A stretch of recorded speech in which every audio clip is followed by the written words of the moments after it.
summer of 2016, I lived alone in a quiet house in Parma, Ohio, surrounded by elderly neighbors who kept early hours. The stillness of the area had drawn me in after leaving Cleveland. I liked the predictability. But on the night of July 4, everything changed. After dinner, I settled on the couch as the sunset painted the room in warm hues. Then, sharp pops and bangs erupted outside, much louder and closer than usual. Fireworks. At first, I brushed it off, expecting it to stop soon. But an hour later, the noise only intensified. My windows rattled and my dog, Charlie, grew restless, pacing and whining.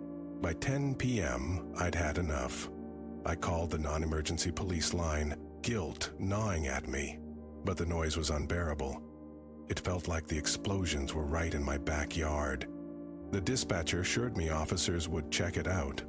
Within half an hour, the fireworks stopped. Relieved, I returned to my show, assuming the police had intervened. Around midnight, I turned in, the neighborhood now eerily silent. Then, as I drifted off, I heard it, a soft, deliberate tapping on my back door. My pulse spiked. No one ever used that entrance. It wasn't even visible from the street. I froze, listening. Charlie tensed beside me, ears pricked, teeth toward the hallway. The knocking stopped, but seconds later, footsteps crunched on gravel, circling the house.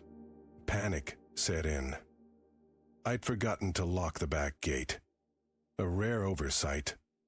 The steps paused near my bedroom window. Then came another tap, this time on the glass. Slow, purposeful, like they knew exactly where I was. Hands shaking, I dialed 911, whispering my situation to the dispatcher. The footsteps retreated before the police arrived, but officers found fresh prints beneath my window. The gate had indeed been unlocked. They increased patrols, but I spent the rest of the night wired, jumping at every sound. The next day, I installed security cameras. I never learned who was outside that night, but the timing felt too coincidental. Had my noise complaint provoked someone? What chilled me most was how easily they'd slipped in, hidden by the darkness of a quiet suburban night. Years later, on July 4, 2021, I watched fireworks light up Chicago from my Logan Square apartment. My wife, Erin, had gone to bed after a long barbecue, but I stayed up, restless. Across the street, the Riley's house was unusually dark. Odd, since Mr. Riley loved setting off loud fireworks. Around 9 p.m., I noticed movement in their living room, a silhouette gliding past the blinds. I dismissed it, assuming it was Mr. Riley carrying their toddler upstairs. But later, another figure crossed, lower to the ground. Something felt off. The shapes didn't match their builds. During a bright firework burst, I saw their front door ajar. No one was outside. Unease prickled, but I rationalized it. Maybe they'd stepped out briefly. I considered texting, but didn't want to intrude. By 11:30, the street was quiet.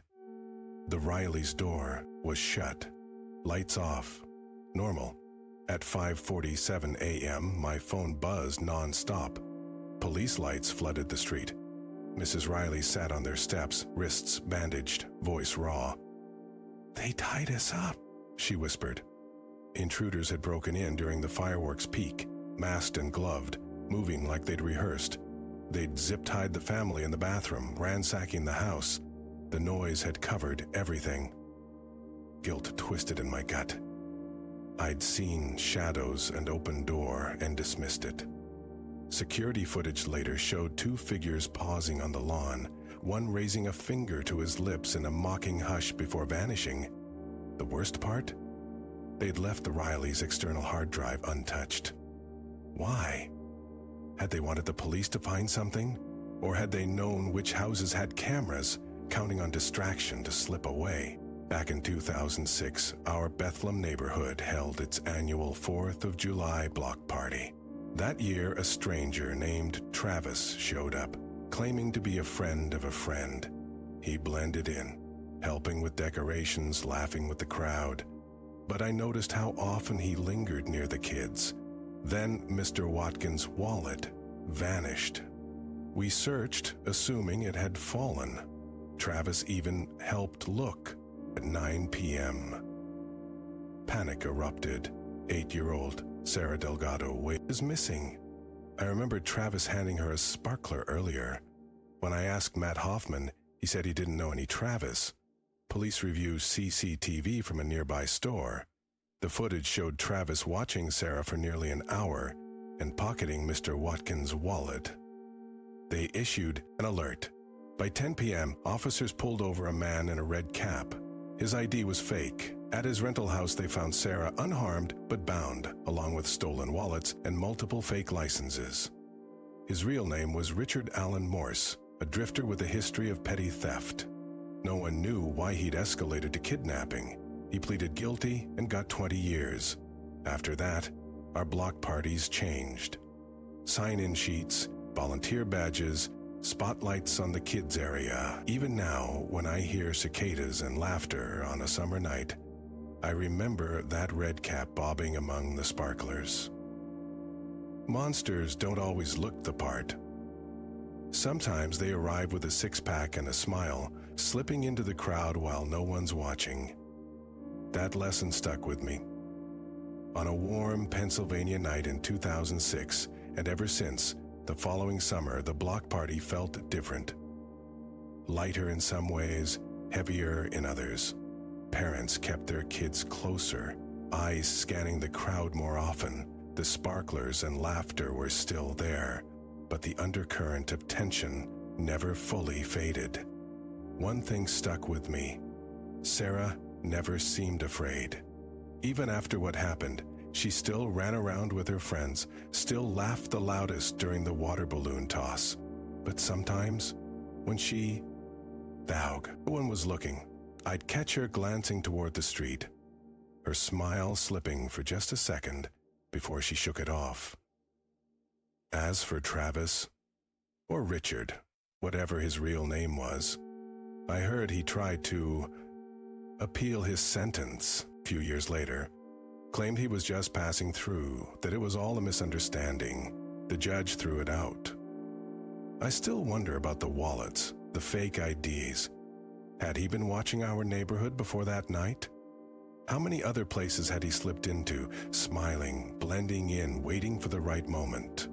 The worst part wasn't even what he did. It was how easily he could have gotten away with it. If Mr. Patel's store hadn't had a camera, if I hadn't remembered seeing him with Sarah, if the cops hadn't spotted his car rolling through that stop sign. So now, whenever I'm at a gathering, a barbecue, a street fair, even a family reunion, I pay attention to the strangers. Not in a paranoid way, just aware. Because the scariest things aren't the shadows in the dark. They're the ones who stand right in the light, smiling, holding a drink, looking like they belong, and sometimes they do, until they don't. Years later, I found myself at another summer gathering, this time at a friend's lakeside cabin. The smell of charcoal and bug spray hung in the air as kids splashed in the water and adults clustered around coolers. That's when I noticed him.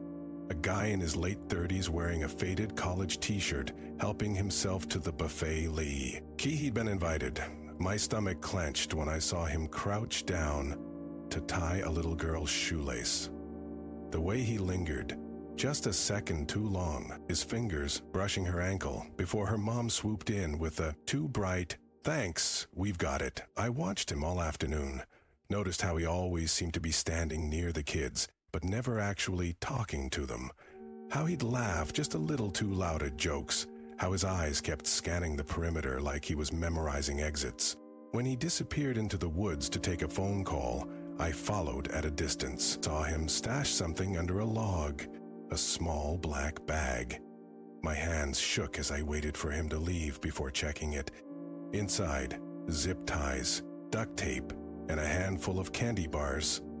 I called the cops quietly from the dock, gave them his license plate when he left in a hurry after remembering an appointment. They ran his plates. Turns out he was on parole for indecent exposure near a playground. That night, as fireworks reflected on the lake. I thought about how predators don't stop, they just get better at hiding in plain sight, and how the only thing standing between them and another victim is someone paying attention. Now, I always trust that gut feeling, the one that says something's not right. Because sometimes, the difference between a normal day and a nightmare is just one person noticing. That evening, at the lake, after the police took my statement, I sat by the fire pit staring into the flames. The party had wound down, but nobody wanted to leave just yet. Parents kept their kids close, casting nervous glances toward the tree line where that black bag had been hidden. My friend Mark, the cabin's owner, handed me a beer. "You probably saved someone tonight," he said quietly. I shook my head. I just paid attention, that's all. But it wasn't just attention. It was memory. The way that man moved, the calculated friendliness, even the way he had chosen that particular college t-shirt to look harmless, it all echoed what I'd seen years before at the block party. Predators follow patterns. They study our routines, learn our blind spots. The next morning as we packed up, I noticed something that made my blood run cold. Scratches on the cabin's back window. Thin, deliberate lines at about hip meet, like someone had been testing the lock. They looked fresh. When I pointed them out to Mark, his face went pale. "That wasn't there yesterday," he whispered. We called the police back. Their search turned up footprints beneath several windows and disturbed earth near the girls' bunk room, where someone had clearly been crouching. The detective told us quietly that we'd likely interrupted something much worse than we realized. That was 5 years ago. Now, whenever I is at that cabin, I still walk the perimeter first, checking for fresh scratches on the windows, and I always make sure to really look at every face in the crowd. Because the most dangerous monsters aren't the ones that jump out of the shadows. They're the ones we don't see coming until it's too late. The world is full of ordinary evil hiding in daylight, and the only thing that keeps it at bay is ordinary people refusing to look away. The summer after the cabin incident, I found myself volunteering at a community safety workshop. The police sergeant leading it asked if anyone had ever spotted danger before it happened. When I shared my story, a woman in back began crying quietly. After the meeting, she pulled me aside. "Last month at the park," she said, voice trembling, "I saw a man taking pictures of children near the swings. I told myself I was overreacting." She wiped her eyes. "Yesterday, that same man was arrested, trying to lure a child into his van." Her guilt mirrored what I'd felt years earlier. That constant second-guessing. Am I being paranoid or perceptive? But here's what I've learned. Predators rely on that uncertainty. They bank on our politeness, our reluctance to make a scene. Now I carry that knowledge like armor. Last week at the grocery store, I noticed a man lingering near the school bus stop, his gaze a little too focused on the kids. I didn't hesitate, just walked over and started loudly asking if he needed directions. The way he startled and hurried away told me everything. These moments don't make me feel heroic. They just make me tired. Tired that this vigilance is necessary. Tired that so many look away. But mostly, tired of wondering about all the close calls we never hear about. The disasters prevented because someone paid attention at just the right moment. The truth is, safety isn't about dramatic rescues. It's about the quiet moments of awareness we choose not to ignore. And that's a responsibility we all share, whether we want it or not. The weight of that responsibility settled heavier when I became a father. Suddenly, every playground visit became an exercise in hyper-awareness. Not just watching my own child, but scanning the perimeter, noting unfamiliar faces, clocking anyone who seemed just a little too interested in other people's kids. I remember one humid afternoon at the splash pad, watching a man in sunglasses sit perfectly still on a bench while children shrieked and played. He wasn't on his phone. I wasn't reading, just observing. When a little girl in a yellow swimsuit strayed too close, I saw his fingers twitch like he was resisting some impulse. I moved without thinking, positioned myself between him and the kids, made direct eye contact until he shifted uncomfortably. He left shortly after. No confrontation, no proof of wrongdoing, just presence, just attention. Later, I spotted Pi, 3 blocks away, leaning against a fence near the elementary school. This time, I called the cops. Turns out, he was a registered offender who'd violated his parole by being near a playground. The officer who took my statement said something that stuck with me. Most predators aren't caught by some brilliant detective work. They're caught because ordinary people refuse to look the other way. Now, I teach my daughter that same lesson. Not to live in fear, but to trust that inner alarm bell.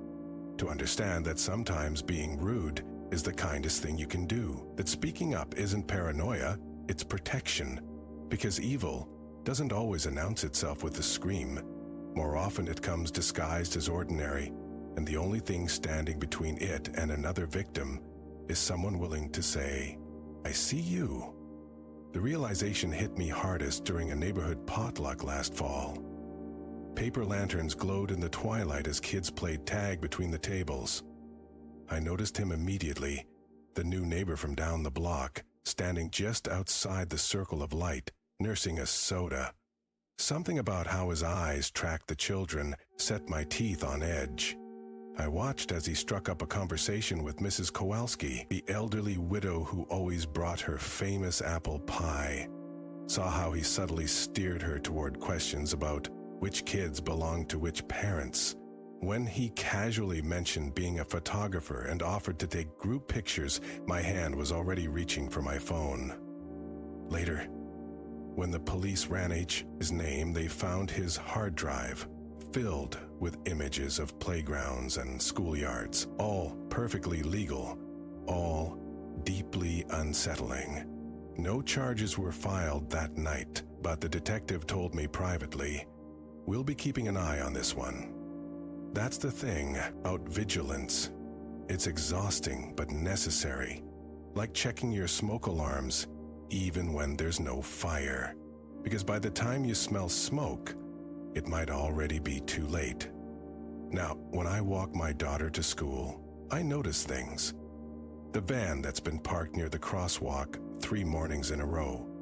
The jogger who always seems to circle the playground at recess time. The way certain people's smiles don't reach their eyes when they look at children. I've learned that safety isn't just about locked doors and alarm systems. It's about maintaining a quiet, constant awareness. The kind that doesn't panic, but doesn't look away either. Because predators don't stop. They just wait for us to. The older I get, the more I understand that protecting our communities isn't about dramatic confrontations. It's about the small, daily choices to stay present, to notice the man lingering too long by the jungle gym, to remember the license plate of the car that circles the block repeatedly, to trust that prickle of unease when something feels off, even if you can't explain why. I'll never know how many tragedies have been averted by ordinary people simply paying attention. But I do know this. Evil thrives in the space between what we see and what we ignore. So I keep watching, keep speaking up, not out of fear, but because the alternative is unthinkable. The world is full of shadows, yes, but light persists wherever we choose to shine it, especially in the most ordinary moments.